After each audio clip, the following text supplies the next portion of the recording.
Hello everyone. Today we talk about how to fix the app of FC Mobile. Here we go to settings. Then we click on apps. After that we search the app FC Mobile and we click. We will on for stop. After that we go to storage.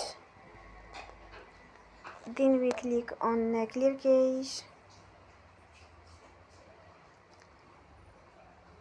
In the end, you will turn your Wi-Fi and you will turn again. Don't forget to support us by like and subscribe. See you next time and thank you for watching.